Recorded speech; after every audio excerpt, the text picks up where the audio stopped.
ఉదయగిరి ప్రాంత సమగ్ర అభివృద్ధికి రాష్ట్ర ప్రభుత్వం అత్యంత ప్రాధాన్యత ఇస్తుందని రాష్ట్ర పురపాలక పట్టణ అభివృద్ధి శాఖ మంత్రి డాక్టర్ పొంగూరు నారాయణ తెలిపారు.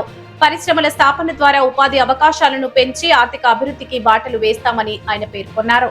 గత 2 ఏళ్లలో ఉదయగిరి నియోజకవర్గ అభివృద్ధి సంక్షేమ కార్యక్రమాల కోసం 1098.79 కోట్లు కేటాయించామని, ఇప్పటికే 4 పరిశ్రమలకు ఆమోదం లభించగా వాటి ద్వారా సుమారు 4000 మందికి ఉపాధి కల్పించనున్నట్లు వెల్లడించారు.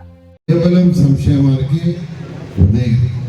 ఈరోజు గౌరవ ముఖ్యమంత్రి గారు ఒకటే చెప్తారు, మన రాష్ట్రంలో ఎందరో పేద నిరుపేదలు ఉన్నారు, అదేవిధంగా ఉద్యోగాల కోసం ఎదుగుతున్న యువత ఉన్నారు. రాష్ట్రం ఈరోజు ఆర్థికంగా గత 5 సంవత్సరాల చితికిపోయింది. గత ప్రభుత్వం 5 లక్షల పైగా 10 లక్షల పైగా 10 లక్షల కోట్ల పైగా అప్పు చేసి వెళ్ళిపోయింది. 10 లక్షల కోట్ల పైగా. ఎప్పుడైనా ఈ రాష్ట్రంలో డెవలప్ కావాలంటే ఇండస్ట్రీస్ రావాలి. ఇండస్ట్రీస్ అనేది ఏ రాష్ట్రం డెవలప్ కాదు. ఈరోజు అమెరికా అంత డెవలప్ అయిందంటే అక్కడ ఇండస్ట్రియల్ రెవల్యూషన్ వచ్చింది. ఆ ప్రభుత్వం అక్కడ ఇండస్ట్రీస్ మీద ఎక్కువ ఫోకస్ చేసింది. చైనా ఈరోజు ఆ స్టేజ్లో ఉంది ఆర్థికంగా అంటే వాళ్ళ ఇండస్ట్రీసే.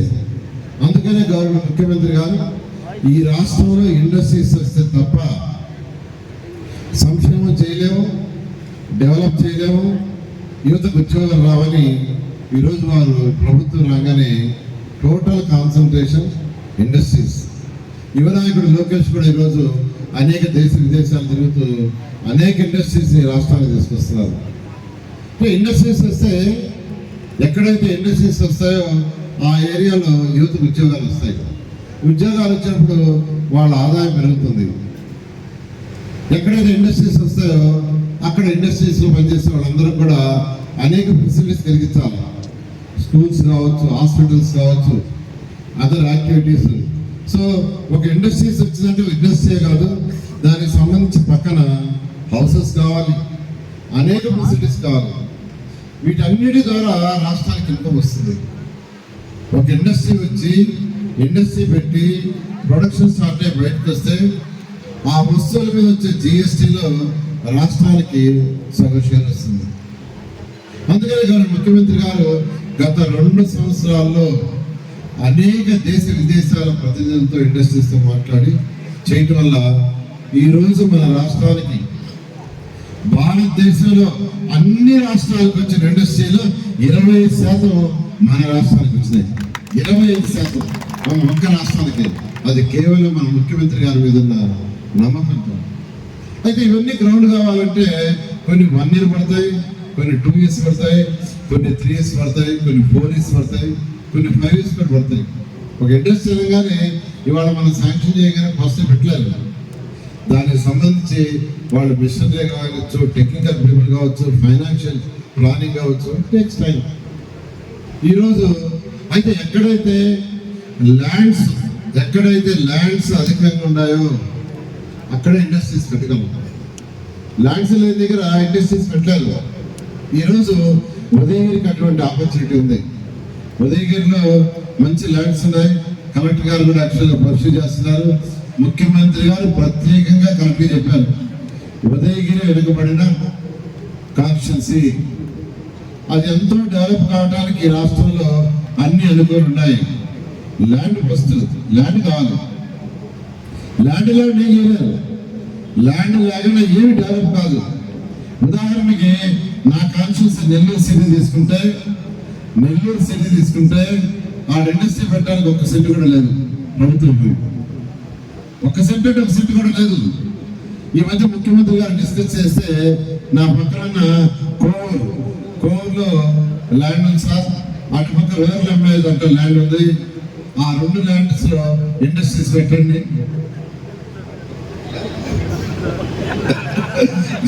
అంటున్నారు అన్ని మీరే సార్, ఏడు కాన్స్టిట్యున్సీ అంతా మీరే. ఆ విధంగా యాక్చువల్గా నేను ముఖ్యమంత్రి గారితో ఆ కోవూరులో ఇండస్ట్రీస్ అంటే రూరల్ ఎమ్మెల్యే పక్కన ఇండస్ట్రీస్ పెడితే మా టౌన్లో వాళ్ళు కూడా ఉద్యోగాలు వస్తాయని రిక్వెస్ట్ చేయడం జరిగింది. అయితే మీ కాన్స్టిట్యున్సీలో చక్కటి ల్యాండ్స్ ఉన్నాయి, కలెక్టర్ గారు పర్సూ చేస్తున్నారు. ఆల్రెడీ డిఫెన్స్ ఇండస్ట్రీస్ 4 యాక్చువల్గా ఇక్కడికి ఆల్రెడీ వచ్చేసినాయి. అది వచ్చినాయంటే రేపు ఉదయాన్నే పెట్టలేరు, వాళ్ళకి అనేక పర్మిషన్స్ అన్నీ కావాలి. దాదాపు 4,000 మందికి జాబ్స్ రాబోతున్నాయి. 2,500 కోట్లు పెట్టుబడి పెడుతున్నారు. ఆ 4 ఇండస్ట్రీస్ 2,500 కోట్లు, 4,000 మందికి ఉద్యోగాలు రాబోతున్నాయి. ఈ రాష్ట్రానికి ఎంతో ఆదాయం అడుగుదల రాబోతుంది. ఆ వచ్చిన ఆదాయంతో మళ్ళా ప్రభుత్వం అటు సంక్షేమాలు మరియు డెవలప్మెంట్ జరుగుతాయి. ఇండస్ట్రీస్ వచ్చినాయనుకోండి, అనేక మందికి ఉద్యోగాలు వస్తాయి, అనేక మంది టెక్నికల్ ఫీల్డ్కి వస్తారు, ఎక్స్పర్ట్స్ వస్తారు. వాళ్ళకి కావాల్సిన హోటల్స్ ఏర్పాటు చేయాలా. ఎప్పుడైతే హోటల్స్ ఏర్పడతాయో వాళ్ళ ఉద్యోగాలు వస్తాయి. ఆడ చేసే ఉద్యోగస్తులకి హాస్పిటల్స్ కావాలా, వాళ్ళ పిల్లలకి చదువు స్కూల్స్ కావాలా, ఎంటర్టైన్మెంట్ కావాలా. ఇలా ఎకో సిస్టమ్ డెవలప్ అయ్యి ఈ యొక్క ఉదయగిరి కాన్స్టిట్యున్సీ డెవలప్ కావాలని గౌరవ ముఖ్యమంత్రి గారు ప్రత్యేకంగా అటు కలెక్టర్ గారికి మరియు శాసనసభ్యులతో తర్వాత ఎంపీ గారితో అందరితో డిస్కస్ చేయడం జరిగింది. ఎంపీ గారిని అయితే మీరు ఢిల్లీలో ఉంటున్నారు, ఎంపీగా మీ గుంటూరు ఉపయోగించి అనేక ఇండస్ట్రీస్ తీసుకురండి, ఉదయగిరి కాన్స్టిట్యున్సీని డెవలప్ చేస్తారంటూ అనేక దఫాలు ముఖ్యమంత్రి గారు ఎంపీ గారితో డిస్కస్ చేయడం జరిగింది. ఎమ్మెల్యే గారితో ఖచ్చితంగా నేను ఒకటే చెప్తున్నాను, ఈ యొక్క ఉదయగిరి మండలకి ఈ 2 సంవత్సరాల్లో 34.64 కోట్లతో అనేక డెవలప్మెంట్ వర్క్స్ టేకప్ చేశారు. వాటిలో మెజారిటీ అని ఇంకా కొన్ని ఉన్నాయి. అవన్నీ కూడా వీలైనంత తొందరలో కంప్లీట్ చేస్తామని తెలియజేస్తూ నేను అందరికి ఒకటే చెప్పేది, 2014-19లో నేను ఈ రాష్ట్రంలో మంత్రిని, ఇదే శాఖ మంత్రిని, మున్సిపల్ శాఖ, ఇప్పుడు కూడా మంత్రిని. కానీ 2014-19లో ముఖ్యమంత్రి గారు జరిగిపోయి సార్ మనం చేయాలా, ఒక 500 కోట్లు అవుతుందంటే వెంటనే శాంక్షన్ చేసేవారు. అసలు ఆలోచించేవాడు కాదు.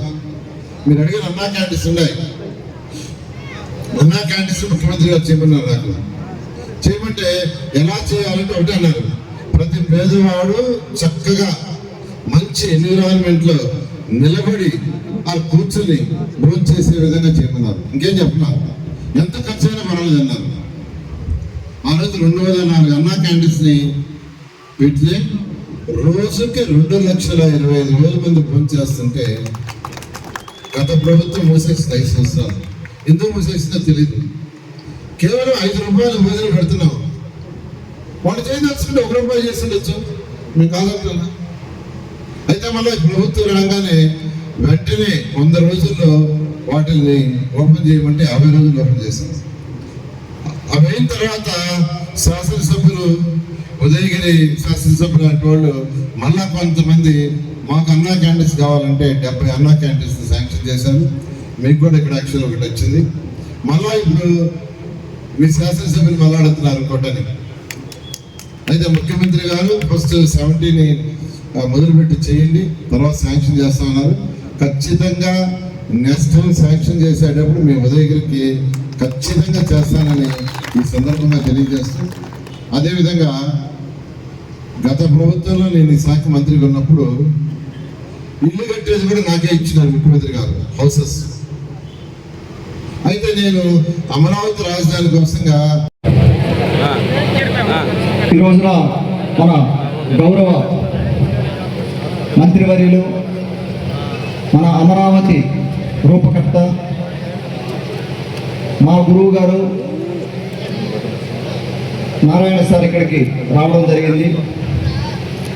వారితో పాటు మన పార్లమెంట్ సభ్యులు వేమిరెడ్డి ప్రభాకర్ రెడ్డి అన్న కూడా వచ్చారు. వచ్చి ఆ యొక్క ప్రాజెక్టుని పూర్తి స్థాయిలో మళ్ళీ పూర్వ వైభవాన్ని తీసుకొని వచ్చేదానికి ప్రతిపాదనలు సిద్ధం చేస్తున్నారు. అదేవిధంగా ఈ ప్రాంతంలో ఉత్తర కాలువ లేకపోతే మనకి ఇతర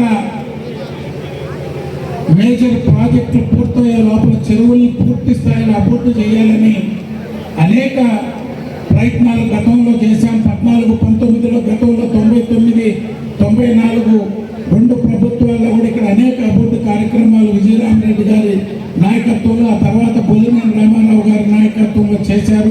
ఈనాడు సురేష్ గారు నిరంతరం శ్రమిస్తున్నారు.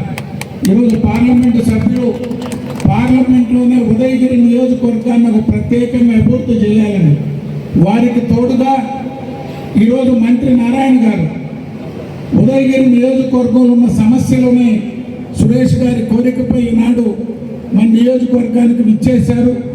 వారు ఇద్దరు పార్లమెంటు సభ్యులు, అదేవిధంగా నారాయణ గారు, మరో మంత్రివర్యులు రామనారాయణ రెడ్డి గారు ఈ ప్రాంతం మీద పూర్తి అవగాహన ఉన్నటువంటి నాయకులు. ఇద్దరు మంత్రులు, పార్లమెంటు సభ్యులు ఈ ప్రాంతాన్ని అందుకే ఎప్పుడు వచ్చినా కలిగిరు, వింజమూరు, దుత్తలూరులో కార్యక్రమాలు పెడుతూ ఉంటాం మొదటి నుంచి. కానీ ఈ దఫా ఉదయగిరి నుంచి స్టార్ట్ చేయాలి. ఎక్కడ ఎక్కువ సమస్యలు ఉన్నాయో ఇక్కడ ఉదయగిరి, సీతారాంపురాన్ని ప్రత్యేకంగా తీసుకొని ఈ 2 మండలాల్లో సాగునీరు, తాగునీటి కార్యక్రమాలతోనే మొదలు పెట్టాలనే ఆలోచనతో ఈరోజు ఎమ్మెల్యే గారు ఇక్కడికి తీసుకొచ్చారు. ఇది అయిపోయిన తర్వాత మళ్ళీ కలెక్టర్ గారు, మంత్రి గారు, ఎంపీ గారు కూర్చొని రివ్యూ చేసి, గతంలో మేము ఇక్కడికి వచ్చినప్పుడు ఆ ప్రాజెక్టు కూడా సందర్శించాం. దాన్ని ప్రభుత్వంలో, రాష్ట్ర ప్రభుత్వం, ఎమ్మెల్యే గారు అనేక ప్రయత్నాలు చేస్తున్నారు. దానికి మంత్రి గారు, ఎంపీ గారు, కలెక్టర్ గారు ముగ్గురు కూడా ఈరోజు దానికి ఒక రూపం తీసుకొచ్చేదానికి గౌరవనీయులైన మన మంత్రివర్యులు నారాయణ గారు ఉదయగిరికి తీసుకురావడం మీ అందరికీ కూడా మంచే జరగబోతుంది. ఎందుకంటే నారాయణ గారంటే ముఖ్యమంత్రులు అని లెక్కేసుకోవచ్చు మీరు అందరూ. సార్ ఇంట్లో మనిషే. సో మనకి అభివృద్ధి, సంక్షేమం అనేది కాకర్ల సురేష్ గారు రిక్వెస్ట్ మీద రావడం, ఈరోజు కలెక్టర్ గారు కూడా రావడం, జిల్లా అధ్యక్షుడు తెలుగుదేశం రవి రావడం, అందరు కూడా రావడం అంటే ఉదయగిరికి బలం. ఈ బలంతోనే ఉదయగిరిని మనం ముందుకు తీసుకోవాలా. మీ అందరికీ కూడా చెప్పేది ఒకటే, మీరందరూ కూడా లీడర్లు కానీ ప్రతి ఒక్కరూ మీ సొంత విషయాలన్నీ పక్కన పెట్టి పార్టీని చూసి, పార్టీని ఎట్లా మనం దీన్ని బలపరచాలా అనే కార్యక్రమంలో ఉండండి. ఒకరికొకరు సంబంధాలు లేకుండా కానీ నేను తెలుగుదేశం అని చెప్పడం అది కరెక్ట్ కాదు. అందరూ కూడా కలిసికట్టుగా పనిచేసి రాబోయే ఎన్నికల్లో మనందరం ఎక్కడ కూడా వెనకబడకుండా ప్రతి గ్రామ పంచాయతీ కానీ ఏదైనా మనము తెలుగుదేశం అనేది ప్రతి దగ్గర గెలుపు అనేది ఉండాలి. అభివృద్ధి మీకు తెలుసు కదా, అభివృద్ధి ఎంత బాగా జరుగుతుందో ఈ ప్రభుత్వంలో నేను చెప్పాల్సిన అవసరం లేదు, మీ అందరూ కళ్ళ ముందే కనపడుతుందని. ఇప్పుడు వెలుగొండ ప్రాజెక్టు మన ముఖ్యమంత్రి చంద్రబాబు నాయుడు గారు పర్సనల్గా ఈ మధ్య పోయి ఆయన వయసులో అక్కడికి పోయి మొత్తం ఎప్పుడు ఇది పూర్తవుద్ది అని పర్సనల్గా ఆయన ఇంట్రెస్ట్ తీసుకొని వెలుగొండ ప్రాజెక్ట్ని ఖచ్చితంగా పూర్తి చేసి, ఫస్ట్ ఫేజ్ పూర్తి చేసి, మీ ఉదయగిరి కానీ ఈ పక్క ఆత్మకూరు కానీ వీటికి నీళ్లు అందించాలనే కార్యక్రమంలో ఈ మధ్యనే 10-15 రోజుల నాడు పోయి ల్యాండ్ అక్విజిషన్ కూడా కొంత డబ్బు కూడా రిలీజ్ చేశారు. ఆ ప్రాజెక్ట్ వచ్చిందంటే ఉదయగిరికి నీళ్లకి సమస్య ఉండదు. అది ఖచ్చితంగా కూడా ఈ గవర్నమెంటే దాన్ని ఖచ్చితంగా మనకి అందిస్తుంది. ఉదయగిరి రూపురేఖలు మొత్తం మారుతాయి. మీ అందరినీ కోరుకునేది ఒక్కటే, ప్రతి ఒక్కరు కూడా పార్టీకి పనిచేయండి, పార్టీని ముందుకు నడిపిండి. అది ఒక్కటే నేను కోరుకునేది. ఈరోజు కలెక్టర్ గారు రావడం కూడా అభివృద్ధి, సంక్షేమం అనేది పక్కన పెట్టి అభివృద్ధి అనేది కార్యక్రమంతోనే కలెక్టర్ గారు కూడా ఈరోజు రావడం ఇక్కడికి. ఏదున్నా ఇక్కడి నుంచి మేము మీటింగు, ఆ మీటింగ్లో మన సురేష్ గారు ఎమ్మెల్యే గారు ఆయన ఇచ్చే ఆయన అడగబోయే కోరికలు తీర్చేదానికే ఇద్దరు వచ్చున్నారు.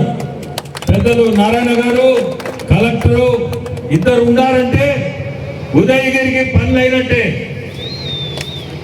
చాలా సంతోషం. మీ అందరికీ కూడా ధన్యవాదాలు.